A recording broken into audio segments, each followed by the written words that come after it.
विनीता सरकारी ऑफिस में नौकरी करती थी। ये नौकरी उसे पति के मरने के बाद मिली थी।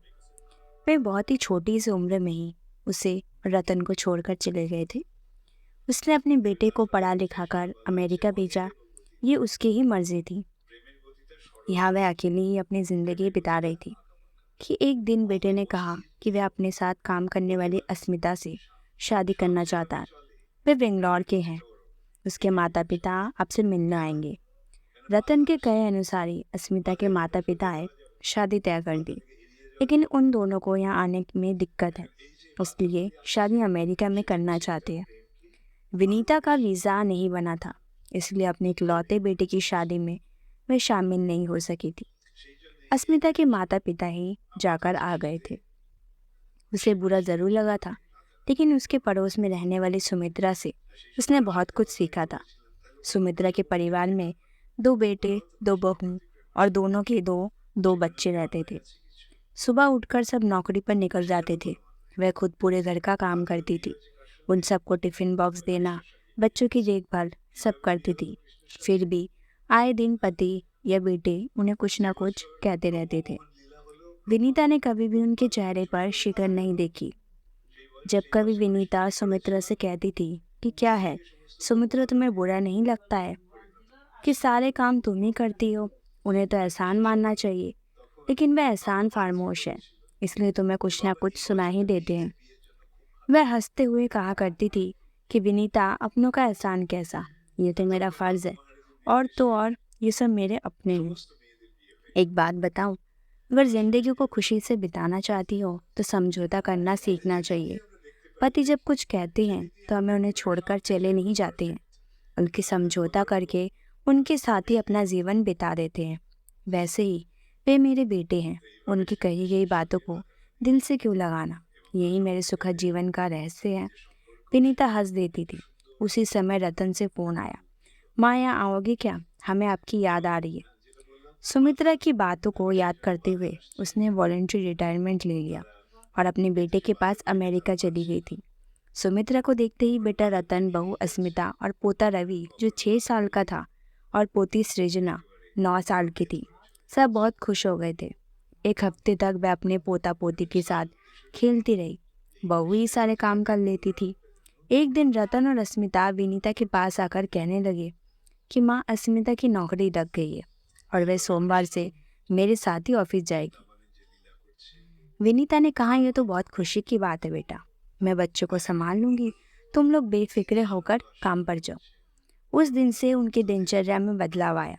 रवि और सृजना को स्कूल बस में बिठाकर आती थी, फिर घर के काम करती थी। कहते हैं सब काम मशीन ही कर देते हैं, पर उनसे भी काम बढ़ता है। शाम को बच्चों को बस स्टॉप से लेकर आती थी। फिर वे छोटे थे तो उनके पीछे लगना पड़ता था, कपड़े बदलवाना, खाना खिलाना आदि।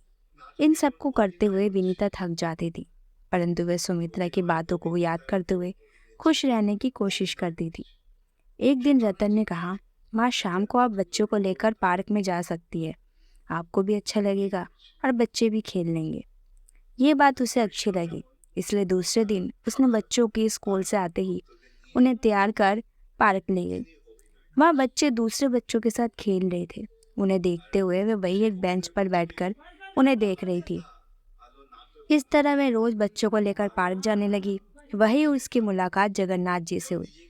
उन्होंने विनीता को देखते ही कहा कि मेरा नाम जगन्नाथ है, मैं और मेरी पत्नी 3 साल पहले बेटे के पास रहने आए थे। 2 साल पहले वह मुझे अकेला छोड़ चल बसी। मैं यहाँ इंडिया से आए हुए लोगों को अमेरिका पर्यटन स्थल गाइड बनकर घुमाता हूँ। आपको मालूम ही है ना, हमारे बच्चों को अपने माता पिता को घुमाने का समय नहीं मिलता है, तो मैं उनकी मदद कर देता हूँ। आप भी पहली बार आई है शायद, नेक्स्ट टूर होगा तो आपको बता दूंगा। उस दिन से विनीता की जगन्नाथ से रोज़ मुलाकात होने लगी। वह जब भी उनसे बातें करती थी तो उसे ऐसा महसूस होता था जैसे वह अपने बड़े भाई राजेंद्र से बात कर रही है। विनीता को अपनी ये दिनचर्या कुछ दिनों तक अच्छी लगी। पति की मृत्यु और रतन के हॉस्टल जाने के बाद से उसे ज़्यादा काम करने की आदत नहीं रही। इंडिया में उसके पास काम वाली और खाना बनाने के लिए कुक सब थे। इतना काम करने की आदत नहीं होने के कारण पैरों में दर्द और हल्का सा बुखार जैसा लग रहा था। उस दिन बच्चों को लेकर वह पार्क नहीं गई। पोता रवि पीछे पड़ गया था कि हमें जाना ही है। वह जोर से रोने लगा था तो विनीता ने उसके लिए कार्टून चैनल लगा कर दिया।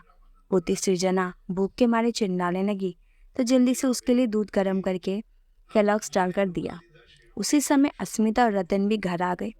घर और बच्चों की हालत देख रतन ने कहा, ये क्या है माँ, शाम को हर दिन ऐसा ही माहौल रहता है क्या? मैंने तो आपसे कहा था कि बच्चों को पार्क ले जाया करो और आपने उन्हें कार्टून लगा एक जगह बिठा दिया है। अस्मिता कहने लगी, मैंने आपको पहले ही कहा था कि मेरी माँ को बुला लेते हैं, वह कितने अच्छे से बच्चों को संभाल लेती है, लेकिन आपको तो अपनी माँ को बुलाना था। अब भूख तो कहकर कमरे में चली गई। दोनों में से किसी ने भी ये पूछने की ज़रूरत नहीं समझी कि आपकी तबीयत तो ठीक है ना। दूसरे दिन सुबह वे अपने बच्चों के साथ वीकेंड पर दोस्तों के साथ घूमने गए। माँ से पूछा भी नहीं कि चलोगी क्या।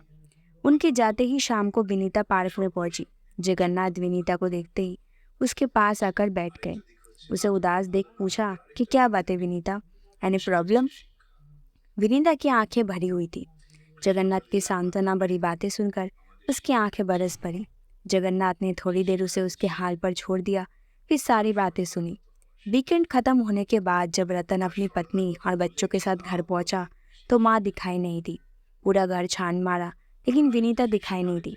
इस बार अस्मिता भी डर गई थी। 2 दिन बाद सुबह लैंडलाइन पर फ़ोन की घंटी बजी। वहीं बैठे रतन ने फ़ोन उठाया। वहाँ से विनीता थी। हाँ तो कान्हा, मैं इंडिया पहुँच गई हूँ, मामा के साथ घर जा रही हूँ, बाद में बात करूँगी। मेरे कपबोर्ड में कपड़ों के नीचे कुछ है, उसे देख लेना कहकर फ़ोन रख दिया था। रतन जल्दी से उनके रूम में पहुंचकर देखा तो कपड़ों के नीचे एक पत्र था। उसे लेकर पढ़ने लगा। विनीता ने पत्र में लिखा था कि बेटा, मैंने बहुत कोशिश की अपने आप को तुम्हारे रंग में रंगने की।